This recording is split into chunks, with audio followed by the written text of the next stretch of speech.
Hello बच्चों, आज हम निबंध मतलब जो राइटिंग स्किल का पार्ट निबंध है उसका एक और टॉपिक लिखने वाले हैं, समझने वाले हैं। वो है प्रदूषण। प्रदूषण का मतलब क्या होता है? पॉल्यूशन। तो सबसे पहले हम इंट्रोडक्शन पार्ट लिखते हैं, मतलब कि प्रस्तावना, भूमिका, उसके बाद विषय विस्तार और उसके बाद समापन लिखते हैं। आज का युग प्रदूषण का युग कहा जाए तो कोई बुरी बात नहीं। ज़मीन मतलब जो आज का युग है उसको हम अगर पॉल्यूशन का युग बोलते हैं तो कोई बुरी बात नहीं है। ज़मीन, जल तथा वायु पर प्रदूषण ने अपना कब्जा जमा लिया है। हर जगह क्या हुआ है? ज़मीन, जल और वायु पर प्रदूषण ने अपना कब्जा जमा लिया है। इस प्रदूषण के कारण हमारा जीवन निरोग नहीं रहा। दमा, जुकाम, टीबी, कॉलरा, हैजा, बहरापन, उच्च रक्तचाप और न जाने कितनी भयंकर बीमारियां तेज़ी से अपना पांव पसार रही हैं। यहाँ पे हमने क्या देखा? इंट्रोडक्शन में मतलब प्रदूषण क्या होता है उस बारे में हमने यहाँ पे देखा। अब हम देखेंगे विषय विस्तार। इस प्रदूषण रूपी दैत्य के कई रूप हैं, जैसे वायु प्रदूषण, जल प्रदूषण और ध्वनि प्रदूषण। अब प्रदूषण के कितने 3 टाइप्स हैं? वायु प्रदूषण, जल प्रदूषण और ध्वनि प्रदूषण। हम दूषित वातावरण में सांस ले रहे हैं। पीने का साफ़ पानी भी आज नहीं मिल रहा है। हम क्या कर रहे हैं? हर जगह जो पॉल्यूशन फैला है, जो धुएं में पॉल्यूशन है, जो फैक्ट्री से धुआं निकलता है और जो गाड़ियाँ चलती हैं आजकल, सब प्राइवेट व्हीकल्स ज़्यादा यूज़ करते हैं। तो उससे क्या है? जो गाड़ियों से कार्बन डाइऑक्साइड गैस निकलती है, जो गैस निकलती है, जो हवा निकलता है, वो वातावरण में मिल जाता है और वातावरण को दूषित करता है। पीने का साफ़ पानी भी आज नहीं मिल रहा है। पीने के लिए साफ़ पानी, बिकॉज़ पानी में भी फैक्ट्री से जो निकलने वाले गंदे पानी है वो वहाँ पर तालाबों, नदियों में जाकर उसका जो पाइप है वहाँ छोड़ा जाता है। तो उससे क्या होता है? पीने का पानी भी दूषित हो चला है। लोग प्लास्टिक वगैरह सब फेंकते हैं पानी में, तो उससे भी पानी दूषित हो गया है। दूषित कीटनाशक दवाइयों के कारण फसलें और सब्जियां भी दूषित हो गई है। अब दूषित जो कीटनाशक दवाइयाँ ज़्यादा ही लोग यूज़ करने लगे हैं, उसका छिड़काव ज़्यादा करते हैं ताकि फसल अच्छी हो और जो कीड़े हैं वो फसल में ना लगें, लेकिन उसका इस्तेमाल ज़्यादा होता है। तो इसके कारण क्या हो गई है? फसलें और सब्जियां भी दूषित हो गई है।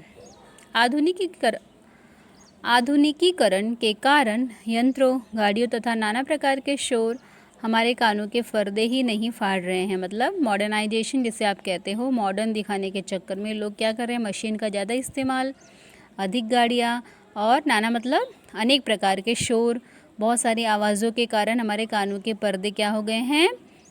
पर्दे ही नहीं फाड़ रहे हैं, बल्कि हमारी जो मानसिक शांति और एकाग्रता पर भी वार कर रहे हैं। मतलब लोग आप देखोगे ज़्यादातर मेंटल स्ट्रेस हो जाता है, उनको डिप्रेशन में चले जाते हैं लोग बिकॉज ऑफ दिस पॉल्यूशन। फिर उसके बाद एक और पैराग्राफ है विषय विस्तार के लिए। तो प्रदूषण के इस दानव को पैर फैलाने का मौका देने में हम मनुष्य ही काफ़ी हद तक जिम्मेदार है। मतलब पॉल्यूशन जो है उसको फैलाने में कौन जिम्मेदार है? हम मनुष्य, मतलब हम लोग ही।